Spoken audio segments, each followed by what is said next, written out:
네, 세계 눈 우리 눈 외교부 제1차관을 지낸 최종권 연세대 교수와 함께합니다. 어서 오세요. 네, 안녕하세요. 네, 한 주가 빨리 돌아오죠. 네, 매우 빨리 갑니다. 매우 빨리 옵니까? 네. 그래서 하루하루는 긴데 매우 네. 빨리. 그러니까 매주 월요일 아침에 저희 촌철님들과 함께하니까 세계 보람차고 한 주가 활기차고 이러지 않습니까? 박수고대합니다. 주말이 없다는 게. 준비를 하셔야 되니까. 네, 뭐 강의 준비도 하고 그러니까요. 그러니까 뭐 주말도 보람차게 보내시고 얼마나 좋아요, 그죠? 네. 그냥 넘어가겠습니다. 윤석열 대통령이 해외 순방을 마치고 오늘 새벽에 귀국을 했습니다. G20 정상회의는 또 인도에서 열렸어요. 네, 네.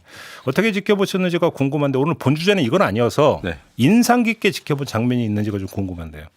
이 G20 정상회의 이번에 인도에서 열렸죠. 말씀하신 것처럼 이번에 국제적인 평가가 인도에 빛나는 순간이 왔다. 오, 그렇게 호평이에요? 네, 인도의 실용 외교가 승리한 순간이었다. 오. 왜냐하면 이번에 그 G20의 공동성명서가 안 나올 것이라고 대부분 예상했어요. 왜냐하면 이 우크라이나 관련된 문구에 해서 중국, 러시아 등등이 이 반대했거든요. 그게 네네. 포함되는 게. 네네. 그러나 인도의 입장에서는 공동성명서가 나오지 않으면 주최국으로서 이 회의가 파행되는 거였거든요. 김 빠지는 거죠. 네. 그래서 공동선언문에 우크라이나 전쟁에 대해서 담기긴 했어요. 네.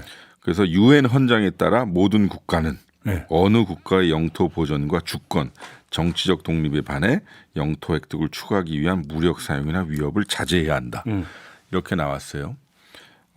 그래서 영국이나 독일 총리는 매우 잘 된 것이다라고 했는데, 근데 언론의 평가 일부는 아니 이게 작년에 비해서 약한 거 아니냐. 작년에는 기억하시겠습니까마는 11월 인도네시아에서 했거든요. 그 자카르타에. 아, 그랬나요? 예. 그 당시 G20 공동성명서에서 대부분의 회원국이 모든 회원국이 아니라 대부분의 회원국이 우크라이나 전쟁을 강력 규탄한다라고 했는데 이번에 안 나왔어요. 예. 근데 이 인도의 입장에서는 아니 G20 회원국가가 모였는데 공동성명서가 안 나오면 자기네 체면도 안 좋을 뿐만 아니라 G20 체제에 대한 일종의 효용성 논란이 있을 수 있었거든요. 그렇죠. 그래서 이 대부분의 나라들이 이번 문구가 다 모든 국가들이 받아들였던 문구다. 여기서 중요한 것은 중국도 받아들였다는 거거든요. 이게 뭐냐면 그 인도가 그동안 브릭스, 그렇지. 그다음에 상해 협력 기구, 예. 뭐 오커스 저기 쿼드 등 네. 미국과도 잘 지내고 중국과도 실리적으로 잘 지내고 러시아하고도 뭐 우크라이나 사이에 이 여러 가지 협상을 주도하기도 했고 마지막으로 제3세계 국가들 개발도상국의 대변인 역할을 하면서 일종의 외교의 허브가 되었거든요. 말 그대로 실용 네. 외교네요. 실용 외교를 했고 그래서 이번에 그 주최국 인도에 대한 그 외교적 평가가 너무 높아요. 오, 모디 총리의 그 네. 개인적 역량도 거기에 발휘가 됐다고 봐야 되나요? 게다가 우크라이나 전쟁에 대한 규탄 메시지보다 매우 실용적인 메시지가 들어갔어요. 러시아 비판이 삭제되었지만 대신 흑해를 통한 우크라이나 곡물 수출 재개에 합의점을 찾았다. 사실 세계적 걱정거리였죠. 예. 근데 이게 이제 하기로 한 거죠. G20에서. 그래서 화면 나오는 거 보니까 이 모디 총리께서 여러 정상들과 허그를 많이 하시더라고요. 나름 뿌듯하셨고. 그리고 또 하나 관전 포인트가 인도가 그 개도국의 대변인 역할을 하면서 이 개도국의 그 빚 탕감 예. 그리고 IMF나 월드뱅크와 같은 국제 금융기구의 그 개혁 그리고 마지막으로 아프리카 연합 회원 AU라고 하는데요. 아프리카 연합을 G20 회원국으로 받아들여서 예. 유럽 연합과 아프리카 연합이 들어왔거든요. 그러면서 이제 G20의 이름이 이제 바꿀 거라고 하네요. 20이 넘어서는 것 같은데. 그렇죠. 그래서 이제 외교와 절충의 힘, 실리의 힘, 이념보다는 네트워크의 힘. 그걸 상당히 강조하시네요. 부러움의 네. 대상이 되었습니다. 왜 부러우실까? 네. 네, 그러니까 인도의 빛나는 순간이었다. 실용 외교했습니다. 모디 총리 그렇게 뛰어난 인물이에요? 물론 뭐 인도 내부에서는 이런저런 비판도 있어요. 좀 강력한 드라이브를 걸고 하는데 이분 뭐 실제로 이렇게 옆에서 뵈면 되게 친근감이 있지만 뭔가 좀 뭐라 그럴까요? 잘해요. 인도의 성장을 위해서, 인도의 신뢰를 위해서. 이번에 G20의 공동 성명서는 외교가 결국 절충을 하는 거고 국가를 연계하는데 일종의 중요한 표상이 될 것 같습니다. 그러니까 모디 총리는 말 그대로 국익을 추구하는 건 모름지기 이런 거다. 예. 이걸 그대로 보여준 사람. 좀 더 지켜봐야 되겠지만 인도가 이제 강대국 사이의 신뢰의 대상이 된 것 같습니다. 알겠습니다. 그거 좀 잠깐 짚고 오늘 본 주제로 넘어가야 될 것 같은데, 그러니까 북한과 러시아 정상이 만나느냐 안 만나느냐. 저기 뭐 그러니까 어제부터 이제 그 나오고 있는 뉴스를 보면 일본 NHK가 보도하기를 오늘 네. 전용 열차로 평양에서 출발할 가능성이 있다. 이런 지금 보도까지 나왔어요. 그리고 오늘 새벽에 또 뭐 시찰단이 목격이 됐다는 보도도 나오고 있는데 열리는 거 기정사실이라고 봐야 되는 건가요? 모르죠. 왜 또 빼요? 빼기는. 아니, 몇 가지 팩트는 좀 확인해 보고 가죠. 김정은 국무위원장이 2019년 2월에 하노이를 다녀오고 나서 그때 하노이 노들이 있었어요. 트럼프 만날 때 말씀하시는 거죠. 예. 그리고 이 두 달 후인 19년 4월에 블라디보스토크에서 푸틴 대통령과 회담을 했습니다. 만약에 이번에 간다면 4년 만에 가는 겁니다. 근데 만약에 기차를 타고 간다면요. 평양에서 블라디보스토크까지의 거리가 약 1200km입니다. 꽤 머네. 기찻길로요. 그리고 김 위원장이 4년 전에 갔었을 때도 자기의 특별 열차인 태양호. 이 태양호의 이름이? 예. 그 국회의원 그 사람 이름이 아니라요. 태양호입니다. 근데 보세요. 예. 1200km 중 북한 내 이동 거리가 853km입니다. 오, 3분의 2네. 예. 근데 이게 14시간 걸렸습니다. 어허. 그리고 북중 접경인 핫산이라는 작은 도시가 예, 있는데 핫산. 예. 핫산에서 블라디보스토크까지 327km입니다. 7시간 걸립니다. 총 21시간을 이동을 해야 되는데요. 하루네, 하루. 사실 우리의 개념으로 치면 어떻게 327km 가는데 7시간이 걸리나라고 생각할 수 있어요. 우리는 이제 KTX 체제니까요. 그렇죠. 근데 여기 정말 철도 상황이 매우 안 좋아요. 네, 그 얘기 많이 나왔죠. 북쪽으로 올라갈수록 매우 안 좋아요.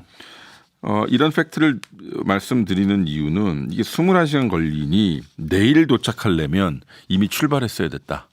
두 번째는 이 열차의 이동은 미국이나 우리도 지금 알고 있을 것이다. 언론 보도가 상당히 많아요. 네. 그러나 팩트는 지금 정부 깊숙한 곳은 알고 있을 것이다. 네. 왜냐하면 저는 그랬었거든요. 다만 이런저런 재미있는 조짐들이 있습니다. 공식적으로 크렘린국은 10일부터죠. 오늘이 10일인가요? 오늘이 11일. 네. 그러면 어제부터 블라디보스톡에서 동방 포럼이 열렸고요. 예. 그 푸틴 대통령이 이제 간다는 거잖아요. 근데 일본 NHK 방송에서는 연해주 지방정부 관계자를 인용해서 김 위원장이 전용 열차를 타고 11일 날 출발할 것 같은데 말씀드렸다시피 오늘 출발해야 되는 것입니다. 근데 9월 9일까지 그러니까 그제까지죠. 블라디보스톡 역사 건물 외벽에 페인트 칠을 했고요. 얼룩 제거 청소가 마감됐습니다. 예. 이게 결국 기차를 가면 거기서 내릴 텐데고요. 예. 또 붉은 융탄자가 깔렸고 청소부들이 역사 내부를 청소를 다시 시작했다라는 모습이 보였다고 NHK에서 방송했는데 일본에 또 이런저런 현지 방송들이 있어요. 일본의 FNN이라고 하는 네트워크 작은 방송인데요. 네. 자신들이 독자 입수한 영상에서 러시아와 북한 국경에 있는 핫산역에서 8일 오전에 청소를 마쳤다. 러시아 현지 관계자는 이 방송에 핫산역에서 김 위원장을 맞이하기 위한 준비를 하고 있다. 예. 11일까지 끝내야 한다. 11일까지. 그러니까 오늘이죠. 예. 일본의 니테레라고 하는 또 방송이 있는데 현지 관계자를 인용해 러시아와 북한 국경에 있는 핫산역의 주요 인사를 맞이하기 위한 붉은 융단이 깔려 있다. 양탄자가 깔려 있다는 얘기겠죠. 그리고 이 블라디보스톡에 가면 4년 전에 그 푸틴 대통령하고 김 위원장하고 회담했던 집이 있어요. 그것을 조로 우호의 집이라고 해요. 조선과 러시아에서 네. 조로. 여기에도 이제 분주하게 청소하고 준비가 되어 있다. 그럼 이미 출발을 했다고 보는 게 맞겠는데요? 오히려? 그것은 제가 모르겠습니다. 그러니까 제가 말씀드리자면 12일 날 혹은 13일 날 회담을 한다면 이미 열차 사정, 도로 사정을 감안할 때 출발을 했어야 합니다. 다만 그러니까. 제가 이젠 이것도 제가 그 유추했을 뿐이고 기존의 팩트를 근거했어요. 알겠습니다. 자, 그러면 열린다고 치고 예, 뭘 합의하느냐. 그러니까 지금 거의 모든 언론이 전망하는 포탄 주고 기술을 받는다. 이게 맞느냐? 예, 어떻게 보십니까? 저는 그건 신중해야 된다. 왜요? 그러니까 규범적으로 신중해라라가 아니라 네. 그러한 예상은 너무 쉬운 예상이고 그리고 미국의 일방적인 발표. 미국이 이를테면 백악관이요. 지난 9월 5일 날 제이크 설리반 국가안보보좌관이 네. 러시아에 공급한 무기가 다른 주권 국가의 식량, 저장과 도시 난방 시설들 공격하는 데 쓰인다면 북한은 국제사회에 그 대가를 치러야 한다라면서 사실상 무기 거래를 기정사실화하고 만나는 것이다라고 했는데요. 뭐 분위기는 그렇게 보여요. 왜냐하면 지난 8일 금요일이었던가요? 우리 언론에 났죠. 수중 공격이 가능한 첫 전술 핵 공격 잠수함 김근옥 영웅호를 북한이 공개했어요. 사진 네, 보도 나왔죠. 보였죠. 그래서 뭐라고 그랬냐면 해군의 핵 무장화는 더 미룰 수도 늦출 수도 없는 시대적 과제라고 강조했습니다. 예. 즉 이게 뭐냐면 김 위원장이 최근 해군 핵무장화를 대내에 천명하고 그리고 곧이어 푸틴을 만나는 모습을 시연하는 거죠. 근데 그 전달에는 한미일 정상회담이 열린 거예요. 그렇죠. 그러니까 어떻게 보면 야 미국아 한국아 전 세계야 우리도 뭔가 연계해서 연합해서 구조적으로라도 대응하는 모습을 보일 거야라고 하는 거죠. 그래서 상호 군사 전략적 이해가 맞아 떨어지긴 해요. 그 북한과 러시아 네, 간에. 그렇죠. 러시아는 우크라이나 전쟁이 장기화되고 네. 되면서 예. 뭐 탄약 같은 게 필요하다는 거 아니에요. 그러니까. 그리고 실질적으로 무기를 지원할 수 있는 나라는 북한밖에 없다. 이것도 팩트에 가까워요. 뭐냐면 북한이 운영하고 있는 무기 체계가 소련제가 많거든요. 그렇지. 무기 체계가 같다고 봐야죠. 거의 유사하죠. 그리고 북한 역시도 극심한 경제난에 봉착하여 북한이 러시아로부터 필요한 게 많겠죠. 뭐 식량도 필요할 거고, 그렇죠, 그렇죠. 또 에너지 지원이 필요해요. 왜냐하면 석탄이나 석유 같은 거 필요할 거예요. 석유가 특히 필요하겠죠. 예. 북한의 교육 구조를 보면 중국과 거의 96%하고 러시아하고는 3% 정도밖에 안 돼요. 아, 그거밖에 안 돼요. 예. 만약 이번 회담은 그래서 제가 말씀드리는 거예요. 러시아 입장에서 갑자기 언론 보도에서 나왔듯이 핵 기술을 준다. 그거는 저는 말도 안 될 거고요. 아, 말도 안 된다고 네. 했어요? 두 번째는 특정 무기 기술을 준다. 그것도 신중해야 될 것 같아요. 왜요? 왜냐하면 첫 번째 러시아가 이 비확산 체계에 매우 신중하고 그리고 충성스럽게 비확산 체계를 지켜왔어요. 아, 지금까지? 네. 두 번째는 중국과 함께 이 NPT 체제를 지키려고 노력했던 거예요. 그래서 미국이 호주에다가 핵 추진 잠수함을 준다고 했었을 때 판다고 네. 했었죠. 예. 미국과 러시아가 쌍술 두고 거의 쌍욕을 하다시피 해서 비판했어요. 그때 영국도 같은 편이었어요. 러시아하고 중국. 제가 드리는 말씀은 이 핵무기를 공식적으로 보유하고 있는 5개 국가 미국, 중국, 러시아, 영국, 불란서는 그들 나름대로의 핵 논리가 있는데 핵 기술을 준다 그러면 러시아는 완전히 불량 국가 중에 불량국가 되는 건데 쉽게 뭐 지들끼리 다섯 개 나라 핵 상도회가 있었다 그동안. 그가 어려울 거예요. 두 번째는 이거 중국이 그럼 러시아하고 중국과의 공조가 매우 깨질 가능성이 많아요. 중국은 지금도 러시아에게 무기를 주지 않고 있다고 공식적으로 천명하고. 저 여쭤보려고 왜 안 주는 거예요 중국은? 중국 입장에서도 그럼 복잡해지죠. 왜냐하면 그러면 러시아하고 도매급으로 가는 거예요. 중국은 지금 우크라이나 전쟁을 중재하기 위해 특사를 시진핑 주석이 임명해서 키이우와 모스크바를 왔다 갔다 하면서 중재를 하고 있는 상황인데. 맞아요. 특사 보내고 했었죠. 거기다 대고 무기를 지원한다. 이건 앞뒤가 안 맞을 뿐만 아니라 중국의 입장에서는 미국과의 관계를 관리해야 되는 상황이고 또 지금도 관리를 하려고 상무장관, 재무장관, 국무장관 심지어 그 정상회담까지 하고 있는 상황에 중국이 러시아를 지원하게 되면 안 그래도 자기에 대한 이미지와 오해가 많은 상황에서 그걸 준다 그러면 자기 국익에 맞지 않거든요. 잠깐만요. 그럼 여기서 하나 중간 정리가 돼야 되는 게, 그러니까 일각에서 이런 말이 많이 있어요. 그러니까 한반도를 중심으로 그러니까 냉전 체제가 지금 구축이 되고 있다. 북중러가 군사적으로 밀착이 되면서 한 몸을 그러니까 보이는 경향을 보이기 때문에 한미일 공조는 절실하다. 이 논리가 있었잖아요. 근데 지금 교수님의 말씀에 따르면 북중러의 군사적 밀착이라는 것은 상당히 그 지금까지 그러니까 논의된 거 되게 과장돼 있다는 얘기가 되는 거 아닌가요? 군사적 밀착은 매우 과정이 필요하고요. 두 번째는 무기 체계와 기술을 지원하는 것은 매우 각별한 신뢰관계가 있어야 돼요. 당연하죠, 그건. 지금 서로 상호간의 이해관계가 맞춰지는 건 사실이나 그걸 조율하는 과정이 필요할 겁니다. 미국이 선제적으로 무기 거래를 가지고 만날 거라고 공표한 이유는 자신의 정보 자산을 동원해서 하지 말라는 워닝일 거거든요. 그러겠죠. 물론 뭐냐면요. 제 생각엔 양국이 만약에 회담을 한다면 상호 간의 국제 정세에 논의했고 많은 것에서 의견의 일치를 보았고 향후 협력을 강화하겠다라는 식의 매우 브로드한 이 정상 선언 같은 게 나오겠죠. 하나만한 얘기, 의례적인 표현. 그러나 거기다 대고 포탄 몇 발 줬다. 뭐 에이, 그런 거요. 다만 이게 제가 왜 이렇게 말씀을 드리냐면 포탄 같은 건 줄 수 있을 거예요. 북한이. 그러나 러시아가 야, 무기는 안 돼. 그건 힘들어라고 하면서 제 판단은 경제적 지원, 그다음에 북한이 필요한 원유 지원과 같은 식량 에너지 쪽으로 갈 가능성이 있다. 비군사 영역에 있어서 비군사적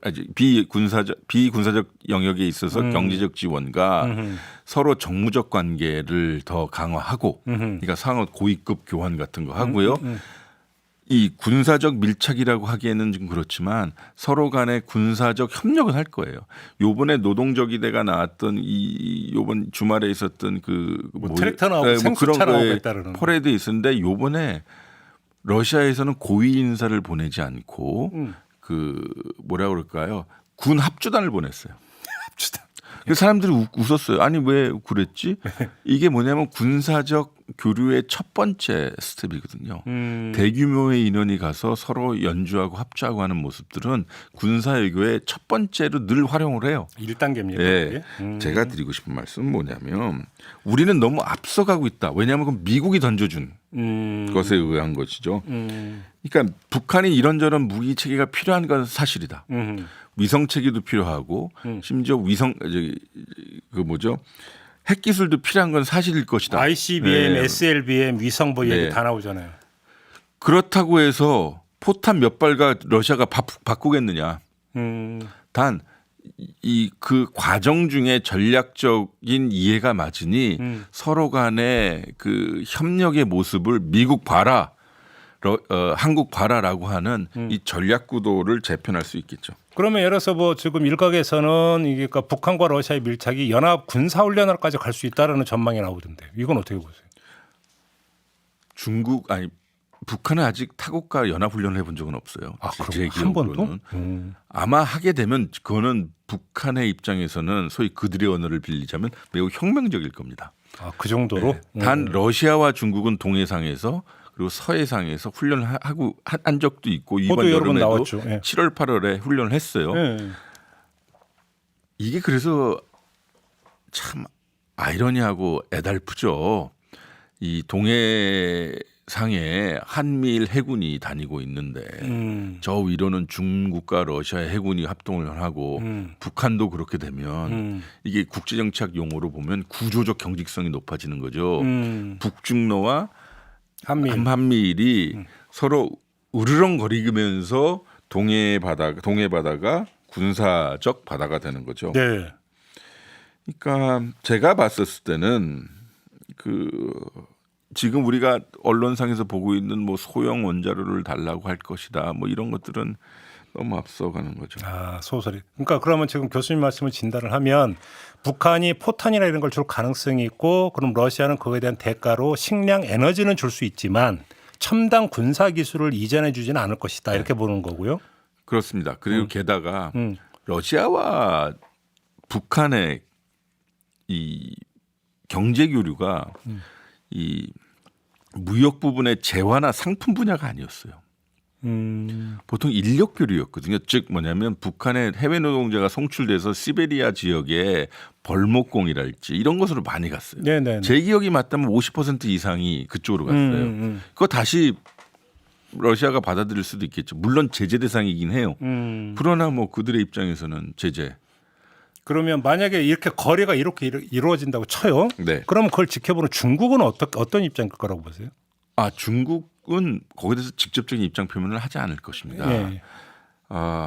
러시아와 그 북한의 전략적 관계가 가까워지는 것이 오히려 중국에게는 미국이나 서방의 우크라이나 전쟁을 빨리 끝내자라고 하는 메시지와 논리로 사용될 가능성이 많습니다. 오, 그래요? 네, 중국의 입장에서는 특히 우크라이나 관련해서는 자기들이 이야기했던 다자주의, 무력 침공, 무력 불침공, 주권 존중에 상당히 반하는 거거든요. 러시아가 했기 때문에 지금 입을 닫고 있는 것이지만 아까 G20를 미리 말씀드렸던 이유가 이번에 중국도 유엔 헌장에 입각해 다른 나라를 무력 침공하는 것을 반대한다는 입장을 이번에 해준 거거든요. 모든 나라에 속한다는 거니까 이건 좀 두고 봐야 될 것이고요. 이번에 정권 수립 9.9절 북한 9.9절이 있었어요. 근데 노동신문 같은 걸 보면 누구 뭐 아프리카에 누가 뭐 축하 카드를 보냈습니다 하는데 이번에 푸틴 대통령하고요 시 주석의 그 축전이 좀 눈에 띄어 보입니다. 뭐라고 되어 있는데? 푸틴 대통령은요 김정은 위원장에게 보낸 축전에서 우리들이 공동의 노력으로 모든 방면에서 쌍무적 연계, 그 양자 연계인데요. 연계를 계획적으로 확대해 나가게 될 것이라고 말했습니다. 그리고 여기서 중요합니다. 없었던 표현이 있어요. 제 기억으로 한 번도 보지 못한 표현이었는데 75년 전 소련은 조선 땅 위에서 세워진 새 독립국가를 제일 먼저 인정했다. 그게 이제 북한 얘기하는 겁니까? 맞습니다. 근데 그게 무슨 의미가 있는 거예요? 너희하고 나하고는 예전부터 역사적으로 우호적인 관계고 한반도에서 소위 조선인민민주주의공화국이 생겼을 때 우리가 제일 먼저 니네들 주권을 인정해줬다는. 우리는 원조 동맹이야, 뭐 이런 뜻입니까? 그렇죠. 오리지널 동맹이죠. 시 주석은 뭐라고 그랬냐면 이 사람들 참 이번에 세게 썼어요. 그래요? 예. 시 주석은 김정은 위원장이 보낸 축전에서 100년 이래 있어본 적이 없는 대변화가 급속히 일어나고 있다. 뭐가 대표시 이게 뭐냐면 미중 관계 안 좋고 뭐 국제적인 정세 뭐 북한 안에서가 아니라 한 번도 주변에서 100년 이래 있어본 적이 없는 대변화가 급속히 일어나고 있고 이게 결국 뭐냐면 미중 경쟁으로 인한 국제 정세의 변화를 언급한 것 같아 보여요. 그래서 국제와 지역 정세가 어떻게 변하든 전통적인 중조 관계, 그러니까 북중 관계죠. 중조 친선 협조 관계를 훌륭히 소화하겠다. 그러니까 러시아하고 중국이 얘는 원래 나하고 친해서 이 얘기 같은데 둘 다. 제 말씀 뭐냐면 북한은 우리가 원하지 않는 길이지만 또 이게 세계적인 여러 규율과 규정을 위반하고 있는 것이지만 자신들의 몸값이가 엄청 올라가고 있는 거예요. 역설적으로. 이야. 우리는 미국과 동맹으로서 또 한미일 협력한다고 하면서 결국은 북한을 압박한다고 하지만 이게 이상하게 의도하지 않은 결과로서 북한의 전략적 가치가 중국과 러시아에게는 높아지고 있다. 그런 거죠. 알겠습니다. 근데 여기서 가장 기초적인 사실, 북한의 포탄이나 이런 게 그렇게 남아 도는 겁니까? 이게 또 정전 체제 70년에 저번에 한번 그 말씀하셨어. 네. 이상하죠. 한반도의 전문 용어로 하면 전구 환경이 좁다 그래요. 뭐냐면 전구? 이게 전쟁이 만약에 발생되면 예. 이 그 전투장 그러니까 우리 한반도가 좁잖아요. 그리고 산악이 많으니까 실제로 전투가 벌어질 수 있는 전쟁 환경은 좁아서 아, 그렇지. 그러면 이제 재래식 무기가 이 DMZ 38 휴전선을 가운데 놓고 엄청나게 집중되어 있어요. 맞아요. 그래서 양측이 전쟁을 한다면 대포의 전쟁이라고 대포가 전쟁의 주력이 될 거라고 했어요. 아이고. 그러니까 우리는 155mm 포, 우리 뭐 K9 자주포 뭐 이런 거 있지만 저쪽도 뭐 마찬가지거든요. 방사포 얘기하는 거예요. 예. 게다가 이제 서로 미사일을 개발하니까 이거죠. 포탄 하나에 20만 원이에요. 한 발에. 네. 미사일 한 발에는 2억에서 20억이. 그럼 뭘 먼저 쏘겠어요? 포탄부터 쏘지. 그럼 포탄을 비축해놔야겠죠. 근데 포탄을 비축하면 사가요. 그러니까 북한은 좋은 거네. 재고 처리가 되는 거잖아요. 지금. 우리도 그랬죠. 그러니까 제 말씀은 뭐냐면 이게 그러니 한쪽은 미국 중심의 동맹 체제, 또 다른 한쪽은 냉전 기간의 소련 중심의 그 협조 체제니 무기 체계가 그렇게 발전이 될 수밖에 없죠. 그래서 러시아와 미국은 재래식 무기보다 소위 전략 무기라고 하는 미사일 개발하고 핵 개발하고 전투 개발하는데 우크라이나에서 갑자기 포탄의 전쟁이 발생되고 있으니 그렇죠. 재고가 어디 있지? 그러니까. 이렇게 된 겁니다. 아이고. 그게 아이러니죠. 그러니까 이제 결국 한반도의 현실을 보여주는 거죠. 그게. 예. 알겠고요. 그럼 마지막으로 한미일이 어떻게 나올 거라고 전망하십니까? 좀 미국은 오늘 오전도 뉴스를 확인해 보니까 상당히 강하게 그러지 마라, 만나지 마라, 거래하지 마라 이건데 이럴수록 러시아와 북한은 만날 가능성이 많지 않겠어요? 우리가 만나지 말라고 안 만나면 러시아는 뭐가 되고? 그러면 근데 저는 개인적으로 우리가 네 모르겠어요. 꼬붕이냐 이렇게 되는 거죠. 네. 그러니까 이게 뭐냐면요. 우리 국제정치학에서 보면 구조의 아까 경직성이라고 말씀드렸지만 북한은 당연히도 전략적으로 사고할 거고 중국과 러시아도 마찬가지인데 이 수준이 다르겠죠. 아무래도 북한은 국제적인 정세를 보고 자기한테 활용하려고 하는 거고 당연하겠죠. 중국과 러시아는 북한의 상황을 보고 자기의 전략적 이익에 활용하려고 하는 건데 그래서 전략적 이해관계가 맞다고 하는 건데 북한의 관점에서 보면 저기 대한민국이 일본, 미국과 한미일 협력 체제 강화하고 제재 많이 부여하고 있는데 남북 대화도 없이 그럼 자기들도 러시아나 중국과 전략적 연대를 하거나 협조 관계를 높이는 모습을 시연해야 될 겁니다. 근데 이번에 동방 포럼이 상당히 중요한 계기가 될 거고죠. 되겠죠. 근데 결국은 미국이 저렇게 민감하게 반응하는 이유가 북한의 포탄 제공이 우크라이나 전황에 상당한 영향을 미칠 수 있기 때문 이 점도 있는 거 아닌가요? 그렇죠. 어쨌든 장기화하고 싶지 않은 건데 이미 장기화되었죠. 그렇지. 전쟁이. 그렇지. 두 번째는 러시아가 고립이 안 되고 있어요. 보세요. 브릭스라는 곳에 러시아가 들어가 있어요. 그렇죠. 브라질, 러시아, 인도, 차이나, 그다음에 남아프리카, 사우스 아프리카이고요. 그다음에 SCO라고 해서 상해 코오퍼레이션 오르가니즘에서 이건 중앙아시아하고 이란까지 들어가 있어요. 게다가 러시아를 우크라이나 침공 때문에 이런저런 제재를 서방이 하지만 지금 이상하게요. 러시아 경제가 호황이래요. 그래요. 예. 그러니까 작년과 재작년에 마이너스 경제 성장을 했던 것이 지금 2.5% 성장이에요. 지금 2.5% 성장을 우리나라도 그렇게 못하고 있는데 엄청나게 성장하고 있는 근데 왜 거거든요. 호황? 왜? 일단은 러시아가 자체 자연 자원이 풍부하죠. 그렇죠. 그다음에 세계 최대의 밀 생산 수출국이죠. 네. 그러니까 밀 생산은 계속 하고 수출하고 있을 뿐만 아니라 그동안 비축해놨던 외화가 많아요. 오. 그리고 거기다가 돈을 좀 엄청 풀고 있대. 이게 얼마나 지속 가능할지는 모르지만 얼마 전에 그 워싱턴 포스트를 보니까 그런 자료가 나왔더만요. 아니 왜 러시아가 지금 경제가 호황이지 이거예요. 그러니까 이런 상황에서 보면 러시아도 아니 지금 북한 저렇게 극동 지역에 있는데 우리가 협력하게 하면 미국의 이런 표현이 가능할지 모르겠어요. 고를 지를 수 있겠다라 생각하겠죠. 그러니까 우크라이나 침공 직후만 하더라도 다수의 전문가들이 결국은 러시아는 국제적 고립을 면치 못할 것이고 루브라 경제는 붕괴될 것이고 푸틴은 자국 내에서 공경에 처해가지고 그게 종전의 지렛대가 될 것이다. 뭐 이런 식으로 전망한 의견이 다수였는데 현실은 전혀 아니다. 이런 예. 얘기. 아니, 그러니까 제가 틀릴 수도 있어요. 뭐냐면 그 요번에 북러 정상회담해서 정상 합의문에 포탄 뭐 야, 그게 합의가 되더라도 원자로 뭐 이거 나오면 어떡하겠어요. 선언에 그런 게 어떻게 들어가겠어요? 그러면 정말 우리는 이 한반도는 더 얼어붙을 거고. 그럼 마지막으로 예. 유엔 안보리 제재라는 건 의미가 없는 거네요. 그렇죠. 왜냐하면 이게 뭐냐면 그 안보리 상임이사국 이 비토권을 가지고 있기 때문에 중국과 러시아는 아니 굳이 미국이 부여하는 제재에 전략적으로 찬성할 필요가 없거든요. 그래서 제가 기억하실지 모르겠지만 작년인가 나서 다른 사람들이 다 북한 핵실험을 임박했다는데 저는 핵실험 안 할 거라고 했거든요.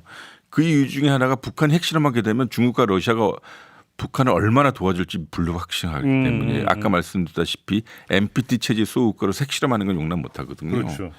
그래서 지금 북한이 핵실험 안 하고 있는 건데 미사일 쏘는 거 아이고 제재하지 마라고 하면서 유엔 제재를 무력화하겠죠. 그래요. 예. 결국은 식량 에너지 지원으로 간다 하더라도 그거 자체가 그러니까 안보리 제재 위반이 되는 거잖아요. 식량은요. 예. 그거는 인도적 지원이라고 하면 돼요. 에너지는. 에너지도 인도적 지원이라고 하면 되죠. 그러니까 러시아 입장에서 무기면 된다. 아니, 이거예요. 제재에 대해서 우리 학생들이 선생님 저거 시험 문제 나와요. 그러면 선생님 입장에서 시험 문제 나온다라고 얘기하죠. 이거 제재에 걸려요라고 물어보는 순간 제재 걸리는 겁니다. 아이고. 그래서 우리나라의 그 외교가 더더욱 중요해지는 순간입니다. 그렇죠. 그렇죠. 그러니까 상황 관리를 더 잘해야 되는데요. 그래서 한중 관계도 중요해 보입니다. 어떻게? 왜냐하면 북러의 전략적 밀착이 한반도의 안보 구도를 안 그래도 지금 아이스 에이지처럼 빙하기처럼 더 얼어붙어 있는데 더 얼어붙게 할 거기 때문에 그렇죠, 그렇죠. 이 한중 관계라도 지금 러시아는 우크라이나 교전 당사국이고 침공 당사국이니까 친해지기가 어려울 거예요. 그럴 때일수록 이럴 때일수록 중국과 전략적 협력 관계 더 강화해야 될 텐데 모르겠어요. 좀 봐야겠죠. 참, 여기서 제가 평소 가지던 그 쓸데없는 궁금증 하나만 마지막으로 질문드려도 될까요? 윤석열 정부는 네. 그 입에 발린 그 소리라더라도 북한 보고 대화하자는 얘기를 안 하잖아요. 그러게 말입니다. 그거는 그러니까 현실을 반영한 솔직한 태도인 겁니까? 어떻게 봐야 되는 겁니까? 정말 대화를 안 하고 싶겠죠. 아니 안 하고 싶은 모양이죠. 그런 건가요? 그건 당국자에게 여쭤보시고요. 그러니까 우리가 가치 외교를 주변에서 하는 나라들이 별로 없어 보여요. 그렇잖아요. 예. 또 심지어 윤석열 대통령께서도 요번에 라오스 총리를 만나셨어요. 라오스. 네. 그 양반 좀 거의 그 양반은 아버지가 총리였다가 요번에 물려받으신 분이고 세습 정권입니까? 게다가 라오스 제가 지난주에 나와서 민주주의 지수 말씀드렸다시피 예. 거의 뭐 안 좋고 우리하고는 우호적인 관계예요. 그건 좋은 거예요. 바이든 대통령은 지금 베트남에 있고요. 베트남 공산당 당사 회담하셨고요. 사우디 뭐 카타르 이런 나라들과 운송 협력했고요. 그러니까 이제 윤석열 대통령이 이야기했던 공산 전체주의 세력은 앞에 괄호 열고 국내 이렇게 되는 거겠죠. 그거는 뭐 우리 진행자님의 판단을 전 존중합니다. 마무리하도록 하겠습니다. 고맙습니다. 강의 가셔야죠. 네. 이렇게 마무리하도록 하겠습니다. 최종건 연세대 교수와 함께했고요. 저도 함께 물러가겠습니다. 고맙습니다. 고맙습니다.